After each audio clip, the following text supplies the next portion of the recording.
ऐसे बहुत से लोग होते हैं, काफ़ी सारे लोग हमने ऐसे देखे हैं जो टाइमिंग पर बहुत ट्रस्ट करते हैं, मुहूर्त जिसे कहते हैं कि मैं कोई बिज़नेस अगर शुरू कर रहा हूँ तो मुहूर्त बहुत ज़्यादा इंपॉर्टेंट है। कुछ लोग तो ऐसे हैं जो घर से बाहर निकलने का भी मुहूर्त देखते हैं कि भाई ये मुहूर्त है, मैं इसमें निकलूँगा, नहीं ऐसा ही तो मैं नहीं निकलूँगा। तो मुहूर्त के मतलब क्या होता है? ये एक्चुअल में फैक्ट है कि मुहूर्त देखकर ही सब काम करने चाहिए? ये पॉडकास्ट भी मुहूर्त देख के ही शेड्यूल हुआ. You may not अच्छा। be knowing, but I know that. Okay. So basically, it is Muhurta is also one thing which is really powerful. I have been doing business astrology also from a lot of time, and if you will see all the top businessmen of India, whether it is Adani, whether it is Ambani, okay, इन लोगों के सबके एक क्या पूरी team होती है 10-15 astrologer की, और एक एक काम ये मुहूर्त देख के करते हैं. Because everything is a play of energy around you if you will go into scientific domain. तो कोई भी काम करने के लिए अगर वो एनर्जी अलाइन हो रही है, लाइक आपको वीट का बीज बोना है, आपको कोई अनाज बोना है, ठीक है, आप वो उसे मानसून में बो दोगे तो वो उगेगा ही नहीं, बारिश होगी, खराब हो जाएगा, ठीक है. तो if you want to sow a rabi crop, तो आप उसको गर्मियों में बोगे तब वो उगेगा. ऐसे ही आपको कोई खरीफ क्रॉप बोना है तो वो विंटर्स में आप उसका सीड डालोगे तभी उसका रिजल्ट आएगा, उसको समर में डालोगे तो भी नहीं आएगा.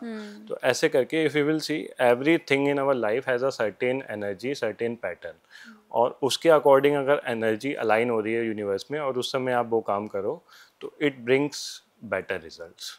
Okay. So that is the significance of मुहूर्त. इसका एक और एप्लीकेशन मैं ये बताता हूँ कि जैसे हम लोग अगर कुंडली मैच करते हैं किसी दो इंसानों की, और उनकी कुंडली में थोड़े से कुछ दोष है, इतनी अच्छी मैच नहीं हो रही है, लेकिन उनका शादी का अगर टाइमिंग बहुत अच्छा है, मुहूर्त बहुत अच्छा है ना, तो I have seen like it works really well. बहुत अच्छी चलती है क्योंकि that energy is there of that start. कोई भी चीज़ नई आप स्टार्ट कर रहे हो, बहुत अच्छे मुहूर्त में कर रहे हो, तो इट वर्क्स वेरी वेल. और इसका उल्टा भी कभी कभार हो जाता है, कोई चीज़ बहुत अच्छी भी है लेकिन आपकी टाइमिंग, आपने सुना होगा बहुत बार, timing is God.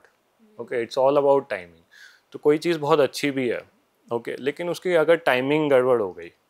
For example there was this beautiful movie Saawariya, Ranbir Kapoor की first movie. So I still remember 2009 around some time it was launch. और उसके साथ एक और मूवी लॉन्च हुई थी, ओम शांति ओम, शाहरुख खान और दीपिका पादुकोण की. So Saawariya was a big flop movie क्योंकि उसकी टाइमिंग शायद थोड़ी गड़बड़ हो गई थी. Because Om Shanti Om Shahrukh Khan, that was like his premier time, एकदम उसका टॉप टाइम था. तो इसलिए people preferred that movie. Even I remember I went to watch Om Shanti Om. Shah Rukh Khan was very popular that time. So that is how timing is more timing is important. very in fact ऐसा बोलते काला है तस्मे नवा. Time is God. Okay, so if you can align your actions with proper timing, you will get success in every field. हाँ, वो कहते हैं ना वक्त वक्त की बात है, तो मुझे लगता है कि वक्त बहुत ज़्यादा इम्पोर्टेंट है।